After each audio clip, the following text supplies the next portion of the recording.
안녕하세요. 오늘은 노맥서생 작가님의 무림 잡는 도사행이라는 작품을 가져왔습니다. 이 소설은 무협이면서도 도사가 삼도천을 건너가 영혼에게 사수를 쓰는 다소 특이한 장면이 나옵니다. 1인 도문의 전승자인 주인공 성진이 도수를 연마하던 중에 무림에 뛰어든다는 이야기입니다. 무료 분량의 줄거리를 살펴보겠습니다. 곤륜 산맥 깊은 곳 정파와 사파의 경계이자 불가사의한 땅에서 곤륜파의 고수들과 태상교주가 한 아이를 찾습니다. 그들은 산속에서 거대한 멧돼지와 사투를 벌이는 소년 성진과 마주칩니다. 성진은 압도적인 무공으로 멧돼지를 제압하며 자신이 직접 가꾼 약초밭을 파괴한 멧돼지에게 분노를 쏟아냅니다. 태상교주는 성진을 비범한 아이라 생각하며 스승자온의 초옥으로 안내를 부탁합니다.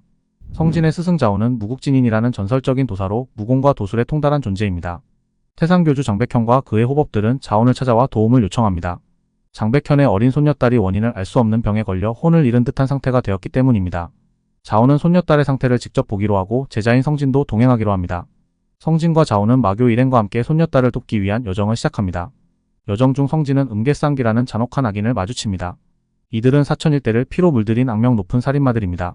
자온은 제자인 성진에게 악인을 처단하는 도리를 가르치며 이들을 상대하게 합니다. 성진은 망설임 없이 음계쌍기를 뛰어난 무공 실력으로 처단합니다. 자온은 살생의 이유와 인간다움에 대해 가르치며 성진을 다독입니다. 이 과정에서 태상교주는 성진의 비범함에 더욱 관심을 가지게 되고 그의 출생에 의문을 품기 시작합니다. 과거 10여 년 전 곤륜산 깊은 산속에서 자온은 학살된 화전민 마을에서 한 아기를 발견합니다. 그 아기는 죽음을 각오한 무사가 끝까지 품에 안고 지켜낸 아이로 자온이 거둬들여 키우게 된 성진입니다. 자온은 성진이 태고의 저주인 용안을 타고난 존재임을 깨닫고 그를 세상의 업보에서 벗어나게 하기 위해 힘을 쏟습니다. 그러나 어린 성진은 인간의 악의를 경험하며 사람을 본능적으로 거부하게 됩니다.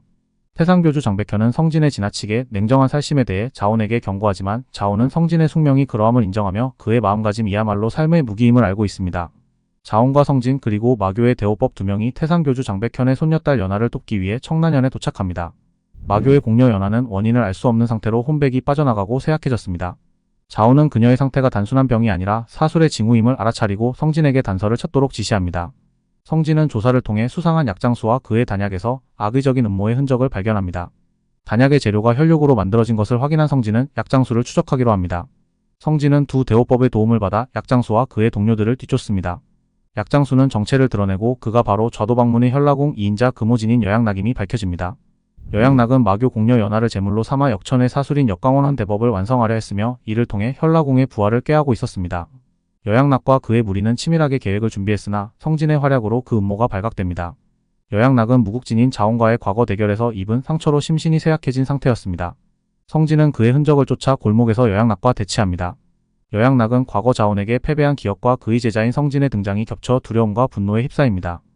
그러나 성진은 뛰어난 내공과 투침술로 여양낙을 몰아붙이며 싸움을 유리하게 이끌어갑니다. 성진과 여양낙의 대결은 자온의 가르침과 성진의 숙명이 어떻게 이어져 왔는지를 보여주는 장면으로 여양낙은 결국 성진의 손에 제압당하며 그 음모가 종결됩니다. 여양낙의 죽음으로 얻은 정보에 따라 성진은 태상교주의 손녀 장연하의 혼백이 삼도천에 있다는 사실을 깨닫습니다. 삼도천은 망자들의 강으로 산자가 들어가면 되돌아오기 힘든 곳입니다. 성진은 스승 자온의 허락을 얻어 삼도천으로 향할 준비를 합니다. 그는 저승에서 도움받기 위해 삼원은령진을 준비하며 그곳에서의 위험을 대비합니다. 마침내 의식을 통해 삼도천에 도착한 성진은 탐지법을 사용해 장연하를 찾아 나섭니다. 삼도천에서 성진은 장연하와 조우합니다. 장연하는 자신이 삼도천에 있다는 사실을 제대로 인식하지 못하고 공격적인 태도로 성진에게 덤벼듭니다. 두 사람은 장연하의 무공인 옥화천 수공과 성진의 심천교룡무로 치열하게 맞붙습니다. 결국 성진은 장연하의 기세를 제압하고 그녀를 진정시킵니다. 장연하는 자신을 구하려는 성진에게 경계심을 품지만 성진의 강한 무공과 재치에 점차 흥미를 느낍니다. 성진은 장연하에게 그녀가 삼도천에 갇힌 이유와 현실을 설명합니다. 장연하는 자신이 죽은 것이 아니라 사술로 혼백이 끌려왔다는 사실을 깨닫고 충격을 받습니다. 성진은 그녀를 데리고 삼도천을 탐색하며 장연하의 혼백이 완전히 돌아가기 위한 실마리를 찾아 나갑니다. 줄거리는 여기까지 하겠습니다. 성진이 삼도천을 찾아가 장연하와 만나면서 무림 세력들과 인연이 생겼네요.